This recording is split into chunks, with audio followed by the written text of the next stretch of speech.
Mi padre no pagó mi educación por mis malas notas y me llamó una. Desde que tengo uso de razón, en mi casa no se hablaba de equivocarse.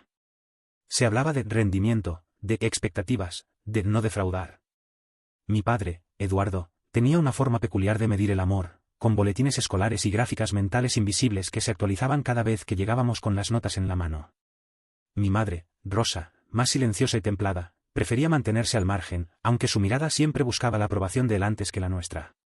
Y luego estaba Claudia, mi hermana, 2 años mayor que yo, la luz de los ojos de mi padre y su proyecto de vida. Claudia nunca fallaba. Era el tipo de hija que se levantaba sin que nadie la despertara, que ordenaba sus lápices por tonalidad cromática y que decía, permiso, para hablar en la mesa, aunque estuviéramos solos. De pequeña leía enciclopedias en lugar de cuentos, y en las reuniones familiares era exhibida como un trofeo. Claudia ha sacado un 10 en matemáticas, decía mi padre con una sonrisa tensa, mirando a sus cuñados como si estuviera ganando una partida de ajedrez familiar. Y todos asentían, como si ver a una niña ser excelente fuera la evidencia de una superioridad genética. Yo, en cambio, era otra cosa. No un desastre, no un rebelde, pero sí una versión menos nítida del ideal familiar. A mí se me olvidaban los deberes, perdía los bolígrafos, mi letra parecía escrita por un médico con Parkinson, y aunque me gustaban los libros, me aburría rápido si el tema no me atrapaba. Sacaba 8, 9 a veces, algún que otro 6 que desencadenaba silencios incómodos durante la cena. Mis padres nunca me gritaron, pero tampoco celebraban mis logros. Era como si lo que yo hacía se esperara de cualquier niño promedio, mientras que lo de Claudia era digno de un himno nacional. Vivíamos en las afueras de Zaragoza, en una urbanización con jardines recortados con precisión y vecinos que hablaban bajito. Nuestra casa era amplia, de 2 plantas, con las paredes siempre recién pintadas y una colección absurda de platos decorativos colgados en la cocina. Recuerdo de viajes que yo apenas disfrutaba porque mi padre insistía en meter historia y geografía en cada excursión. Mira, hijo, eso de ahí es arte románico, ¿sabes lo que significa? Y yo asentía aunque no tuviera ni idea, solo para que no creyera que estaba desperdiciando su tiempo. A Claudia la apuntaron a clases de violín, de ballet, de alemán. A mí me dejaron probar fútbol, pero cuando dejé de ir porque no me gustaba, mi padre lo interpretó como una falta de carácter. Tu hermana lleva 4 años con el violín, y no se queja. Pero es que ella tampoco parecía disfrutarlo. Era una especie de maquinaria silenciosa que hacía lo que debía porque sí, sin preguntarse si le gustaba. A mí eso me daba escalofríos. Yo necesitaba saber por qué hacía las cosas. ¿Qué sentido tenían? La primera vez que sentí que Claudia no era solo mi hermana, sino mi rival, fue cuando ella recibió su primera beca de excelencia del colegio. Yo tenía 11 años.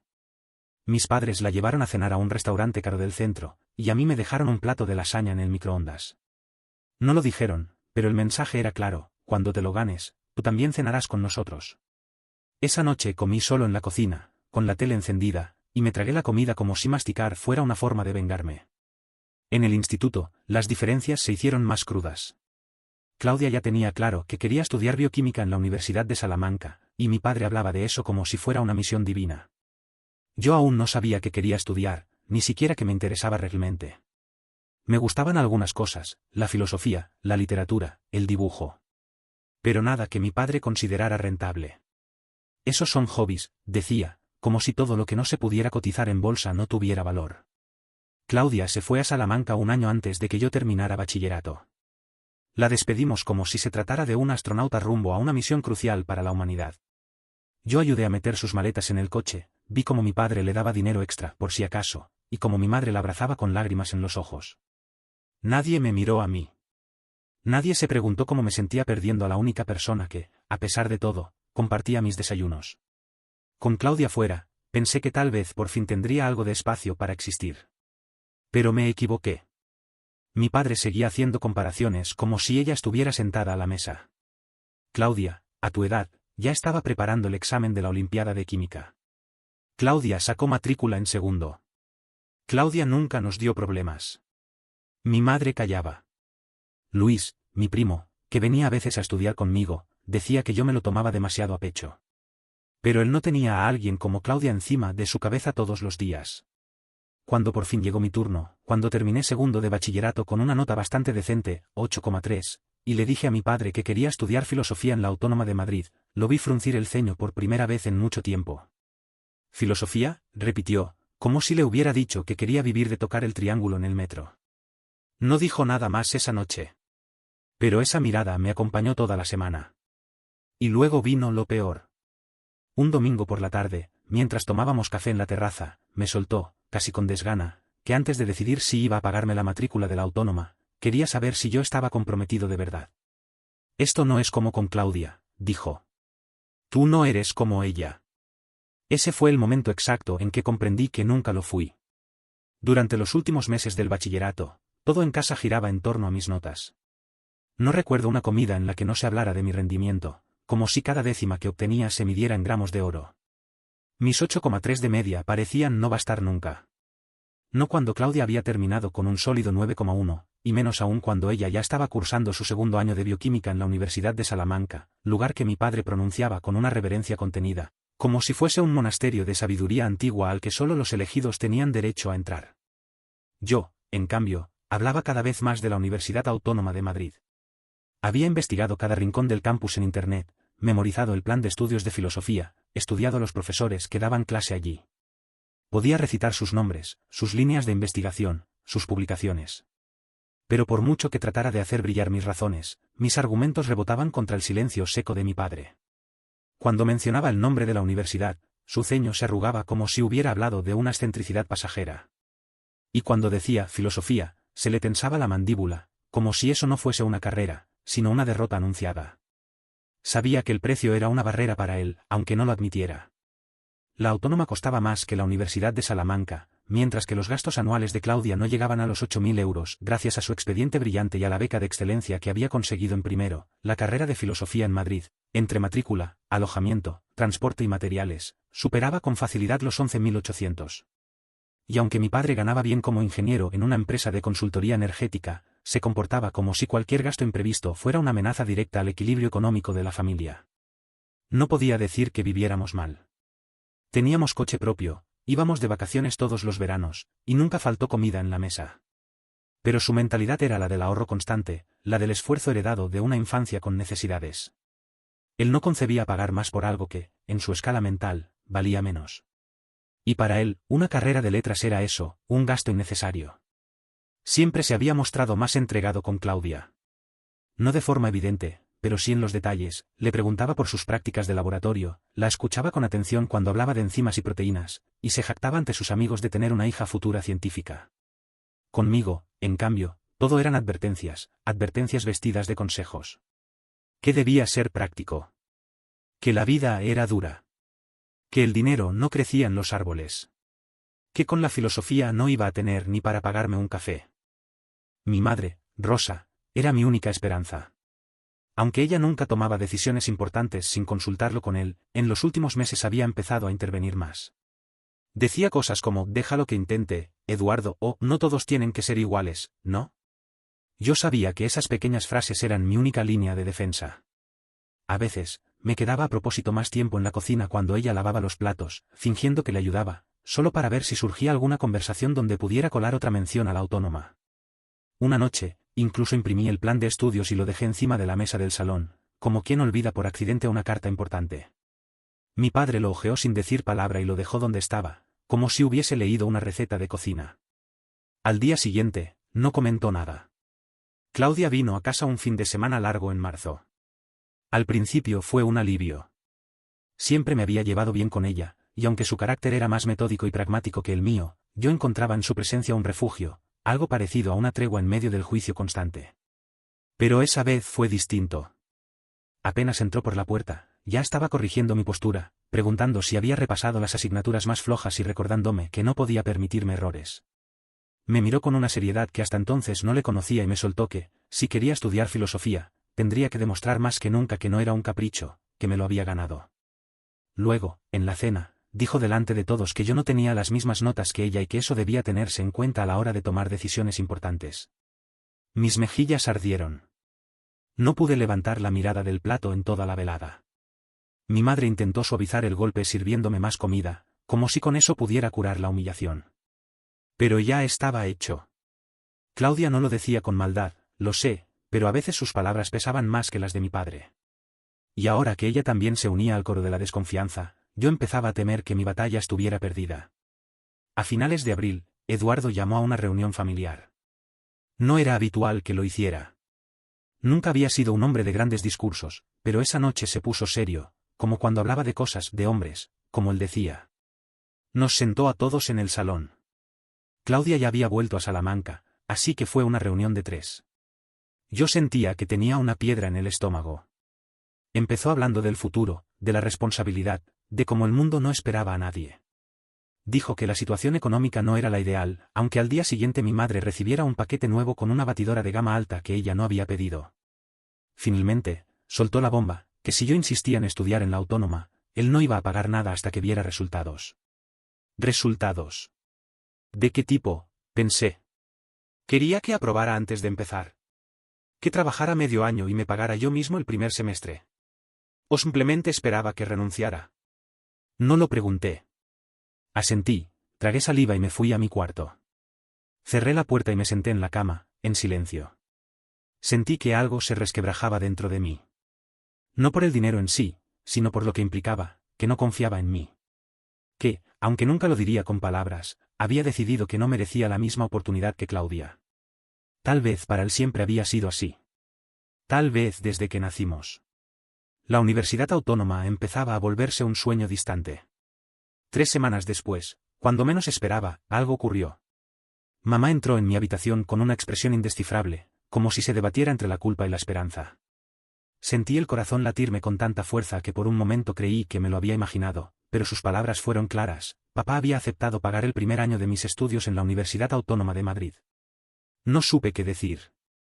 Me quedé inmóvil en la silla, mirando la pantalla del ordenador como si esperara que algún párrafo de Canto de Ortega y Gasset me diera el permiso para creerlo. Era eso, lo que había deseado durante meses. Lo que me había arrancado noches de sueño, discusiones internas, y una infinita colección de fantasías reprimidas. Lo había conseguido, sí, pero no sin precio. Papá había puesto condiciones. Por supuesto que las había puesto. No me lo imaginaba firmando alegremente el cheque de la matrícula sin asegurarse antes de que el dinero no caería en saco roto. Según mamá, había insistido en que se trataba de una inversión de riesgo, y que como todo riesgo, necesitaba una garantía. No estaba dispuesto a seguir pagando si mis resultados no demostraban un rendimiento sobresaliente. No bastaba con aprobar. Tenía que destacar. El objetivo era claro: sacar las notas más altas posibles durante ese primer año para optar a una beca que cubriera al menos el 50% de los costes del siguiente curso. Papá lo había dicho con la frialdad de quien traza un plan financiero: si no hay beca, no hay más dinero. Así de simple. Como si la educación de su hijo se tratara de un negocio, y yo, una empresa emergente en la cuerda floja. Además, tengo que trabajar en el trabajo todo el verano. El dinero de la comida y los gastos personales debía salir de mí, no de ellos. Que aprenda a valorar lo que cuesta vivir, dijo papá, según mamá. No se fiaba de que yo pudiera gestionar esa independencia. Lo entendí. No lo acepté con alegría, pero lo entendí. Sabía que en el fondo nunca había creído del todo en mí. Trabajé durante todo el verano. Encontré un empleo como repartidor en una pequeña empresa de mensajería local. Montaba en bici por las tardes, bajo el sol asfixiante, entregando sobres y pequeños paquetes por toda la ciudad. Volvía empapado de sudor, con las piernas temblorosas, y aún así me sentaba por las noches a repasar apuntes y leer fragmentos de los libros que tendrían la carrera. Me preparé lo mejor que pude para el inicio del curso, más con miedo que con confianza, pero sin detenerme. Claudia vino a casa a mediados de septiembre, justo antes de que yo me mudara a Madrid.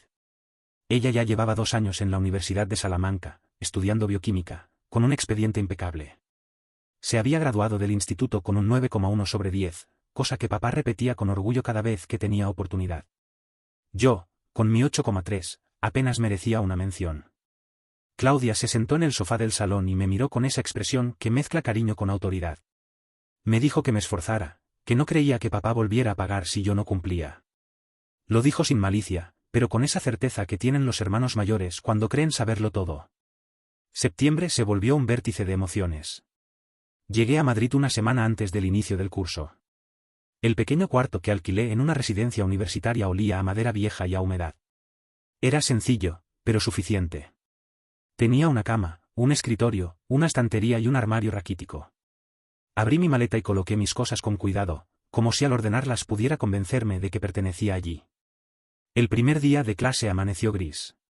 Me puse la mejor ropa que tenía, una camisa azul clara y unos vaqueros sin roturas, y salí con la carpeta en la mano. El campus de la Universidad Autónoma de Madrid se extendía ante mí como una ciudad nueva y desconocida. El edificio de filosofía era más pequeño de lo que imaginaba, pero acogedor. Caminé por los pasillos con la garganta seca, buscando el aula. Me sentía minúsculo entre tantos rostros nuevos, pero también emocionado. Las clases comenzaron con intensidad. Los profesores parecían hablar en otro idioma. Algunos hacían bromas intelectuales que solo unos pocos reían.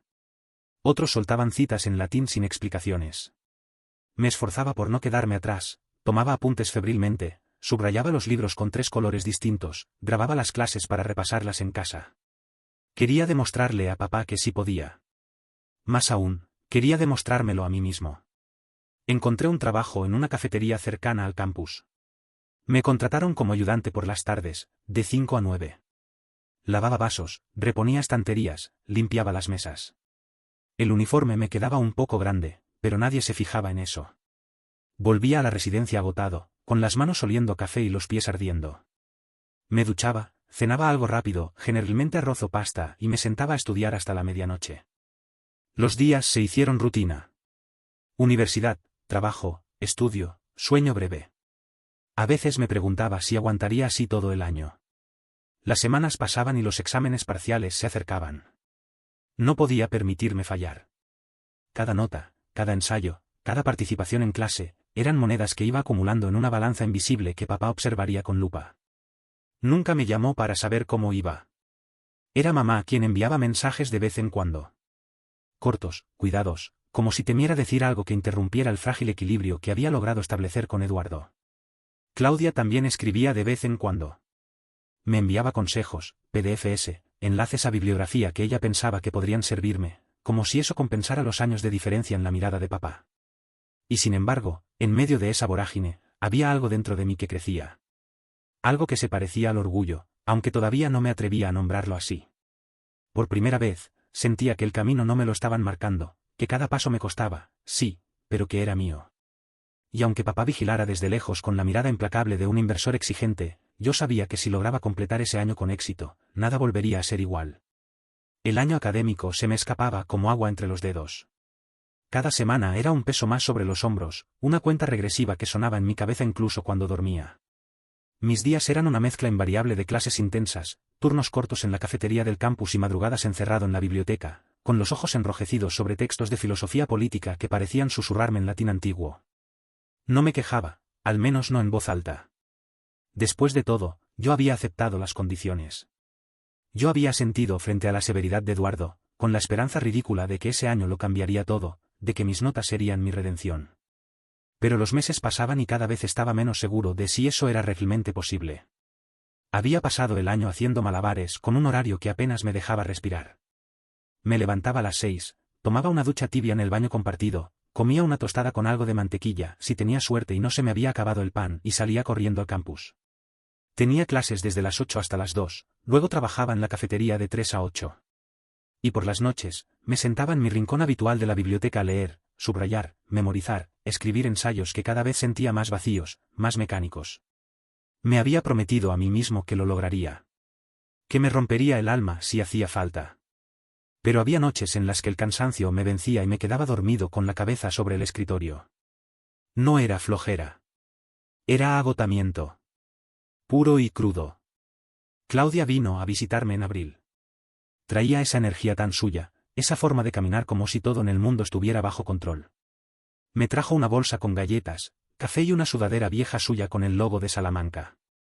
Me dijo que estaba orgullosa, que seguía mis pasos con atención. Pero también me advirtió. Me dijo que tenía que apretar, que lo que venía ahora era lo más duro. Que si no llegaba a la media de corte para la beca, no habría más oportunidades. Fue la primera vez que la vi usar un tono tan serio conmigo. No era crueldad. Era realidad. Ella lo sabía. Yo aún me aferraba a una ilusión. El último examen era de teoría del conocimiento. Había estudiado con desesperación, hasta el punto de recitar párrafos enteros en voz baja mientras caminaba por el pasillo. Quería creer que si me lo repetía lo suficiente, todo se quedaría dentro, ordenado y claro.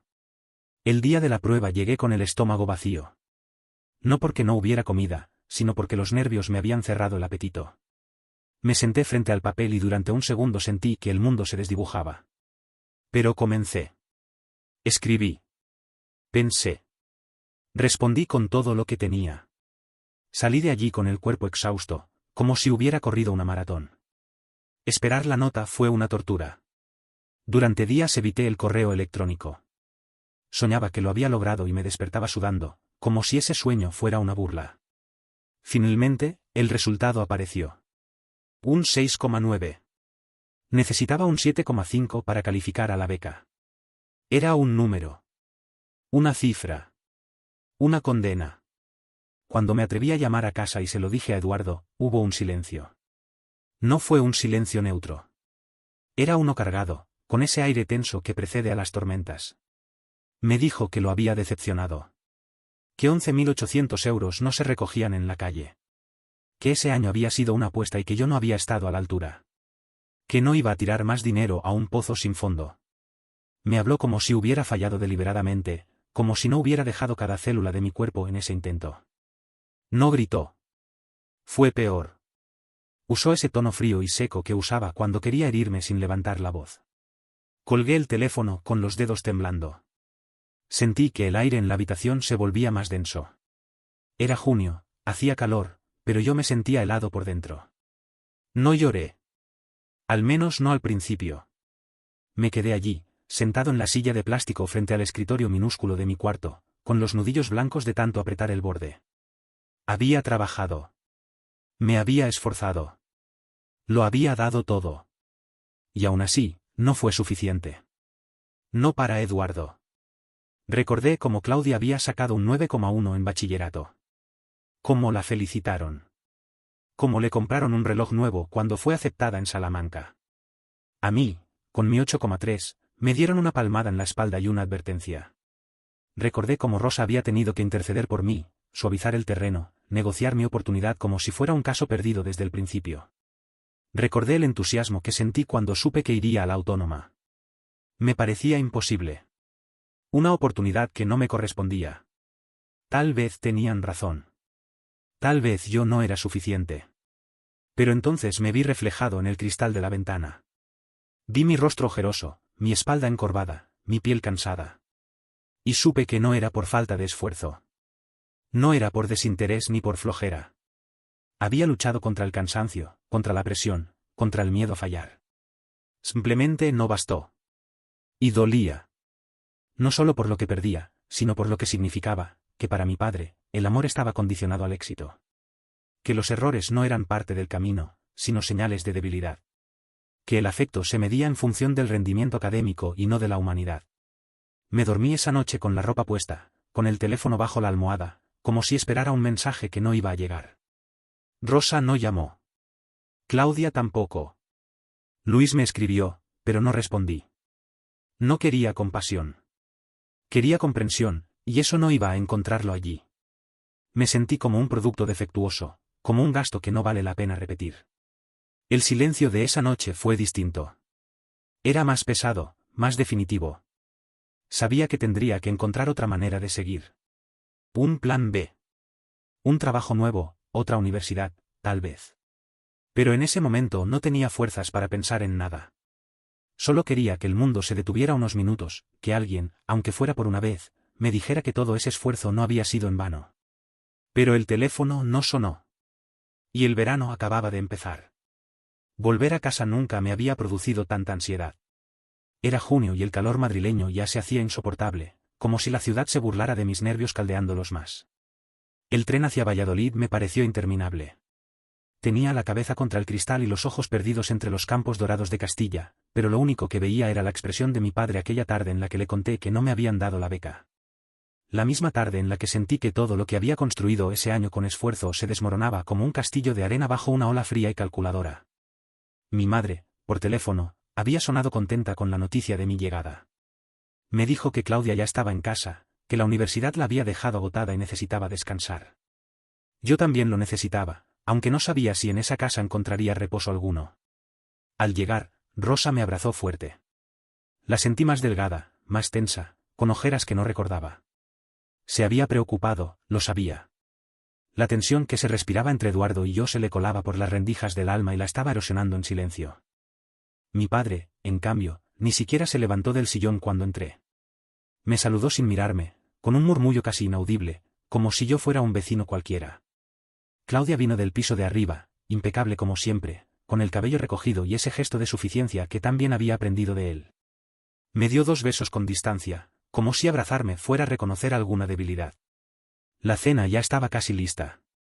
Rosa, como siempre, lo había preparado todo con esmero: tortilla de patata, ensalada fresca y pan recién comprado. Pero el ambiente pesaba más que el aceite en la sartén. Durante la cena, Claudia fue la reina del espectáculo. Habló de sus clases en Salamanca, de los últimos avances en investigación genética que había leído, del laboratorio donde la habían aceptado como ayudante gracias a sus prácticas. Mencionó la beca de la Junta y cómo, con algo de trabajo los fines de semana, podía cubrir casi todos sus gastos. Todo parecía perfecto en su mundo: cifras, resultados, productividad. Casi sin respirar, sin pausas, como si cada frase suya fuera una flecha que me apuntaba directamente al estómago. Yo escuchaba, callado, moviendo apenas el tenedor. Tenía la garganta cerrada como si hubiera tragado un puño. Quería contar mi experiencia, explicar lo duro que fue mantenerme a flote, hablar del empleo en el café donde fregaba platos hasta las 2 de la madrugada, de los apuntes estudiados bajo la tenue luz de la cocina compartida, de los esfuerzos silenciosos que nadie aplaudía. Pero Eduardo tomó la palabra antes de que pudiera siquiera abrir la boca. Me miró, por fin. Con esa mirada suya de juez implacable, de contable imbuido de autoridad moral. Sonrió con una mueca torcida y dijo que lo había engañado.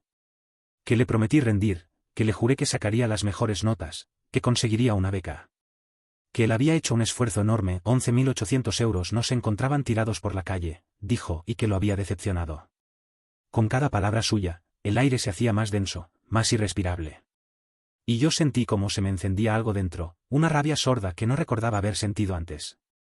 Le dije que no sabía lo que era estar solo en una ciudad donde nadie te conoce, que no tenía ni idea de lo que era contar monedas para poder comer, ni estudiar con hambre, ni andar 3 kilómetros para ahorrar en el metro.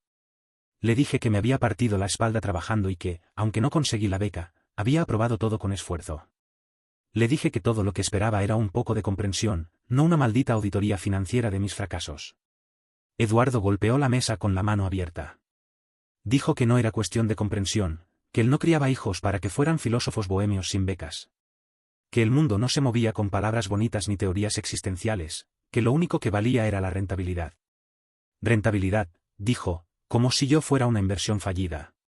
Claudia intervino entonces, con su tono de voz cortante, como si la conversación le molestara por su vulgaridad. Dijo que lo que pasaba era que yo no tenía método, que me faltaba disciplina, que el talento sin constancia no valía nada. Que el mundo estaba lleno de soñadores que no hacían nada con sus vidas. Su voz era como una sierra despellejando lo poco que me quedaba de autoestima. No sé de dónde saqué el valor, pero la miré a los ojos y le solté todo lo que había guardado durante años.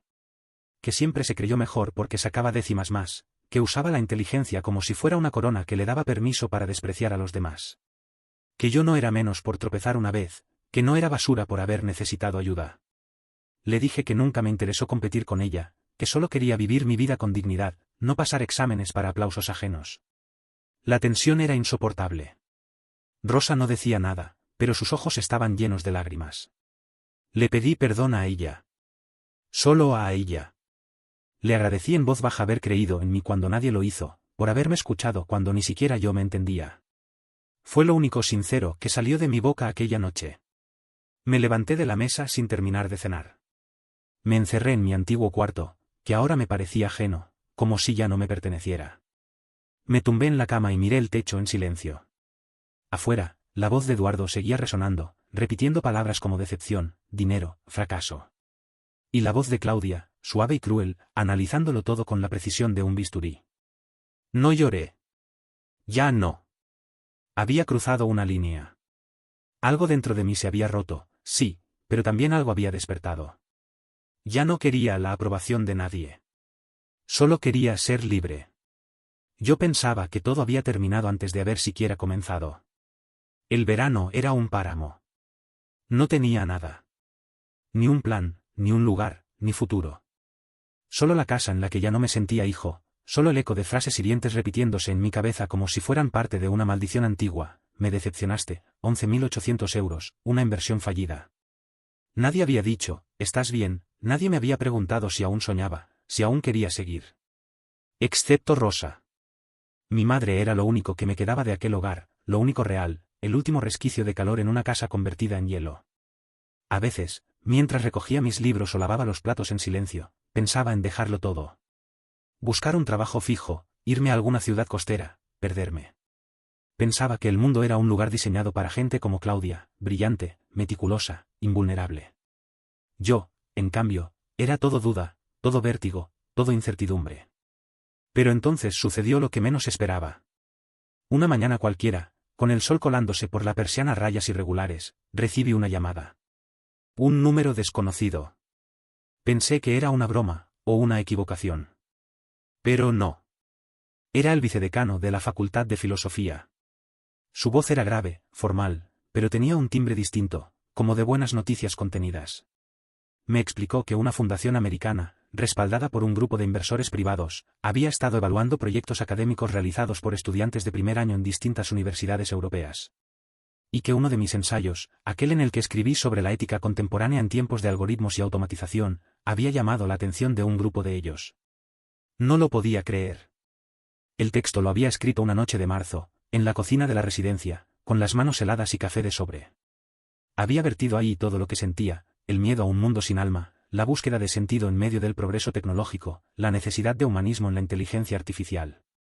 No era perfecto, pero era sincero. Y eso, al parecer, había bastado. Me dijeron que, junto con otros 2 estudiantes de otras universidades, recibiría una beca completa financiada por dicha fundación. Matrícula cubierta. Alojamiento subsidiado. Y un pequeño estipendio mensual para manutención básica. No tendría que hacer nada más que estudiar, escribir y continuar desarrollando esa línea de investigación que había despertado el interés de los inversores. Colgué, por primera vez en semanas, sentí que el corazón me latía de nuevo. Me temblaban las manos. Subí corriendo al desván, agarré la maleta, metí lo poco que tenía y sin despedirme de nadie, excepto de Rosa, que me abrazó fuerte al ver mis ojos y entendió sin necesidad de palabras, me fui. A la estación. A Madrid. A la vida que creí perdida y que, de repente, me volví a sonreír desde la rendija más inesperada. Así comenzó mi verdadero camino. Volví a la autónoma como quien regresa del exilio. Con hambre, con gratitud, con fuego en las venas. Estudié como nunca. Dormía poco, leía sin descanso, escribía con furia y con fe. Los años pasaron entre seminarios, conferencias, papers, cafés eternos y debates apasionados. Cada asignatura era una conquista, cada profesor un reto, cada libro una trinchera. Y ahora han pasado 6 años desde aquel verano. Estoy terminando mi tesis doctoral. Escribo cada mañana entre las paredes del campus, bajo la sombra de los árboles que me vieron llorar y levantarme. Mi investigación se centra en la intersección entre filosofía moral y tecnología emergente. Me apasiona. Me consume. Me salva. A veces me detengo y miro hacia atrás. Y pienso que nada de esto habría sido posible sin esa beca inesperada, sin aquellos inversores norteamericanos que vieron valor en mis palabras cuando yo ya no veía nada. Y pienso también que si no hubiera seguido adelante, si me hubiera rendido aquel verano, jamás habría descubierto de qué estaba hecho realmente. Rosa sigue siendo mi refugio. Hablamos por teléfono cada semana. Me pregunta por mi tesis, por mi salud, me manda recetas por WhatsApp, se ríe de mis bromas. Con ella todo es ternura, incluso en la distancia. Eduardo, bueno, la relación con él no cambió. No ha cambiado ni una sola vez en todos estos años. Me felicitó brevemente cuando publiqué mi primer artículo en una revista internacional, pero fue como si le costara reconocer que había hecho algo bien sin su dinero. Para él, sigo siendo el hijo que falló una promesa. Y yo he dejado de luchar por su aprobación. Claudia defendió su tesis doctoral el año pasado. Ya es doctora en bioquímica. Tiene una plaza de investigadora en un centro de biomedicina en Barcelona. Nunca me felicitó por mis logros, pero sé, por Rosa, que ha leído mis artículos. Supongo que en su mundo no hay espacio para la admiración mutua, solo para la competencia silenciosa. Así que, al final, somos una familia de científicos. Cada uno con su mundo. Cada uno con su especialidad. Pero yo elegí mirar el mundo con otros ojos. No para diseccionarlo, sino para entenderlo. No para dominarlo, sino para habitarlo con dignidad. Y si hay algo que he aprendido, es esto: si deseas algo con toda tu alma, si te empeñas aunque el mundo te cierre las puertas, las circunstancias se doblan. Las piezas encajan. La vida, de pronto, abre una rendija y por ahí entra la luz. Mi historia no habría existido si alguien no hubiera creído en unas cuantas páginas escritas con el corazón roto. No habría existido si yo mismo no hubiera decidido levantarme. Y ahora que todo está a punto de terminar, o quizá apenas de comenzar, lo único que puedo decir es que valió la pena. Porque fui fiel a mí mismo. Y eso, por fin, ha sido suficiente.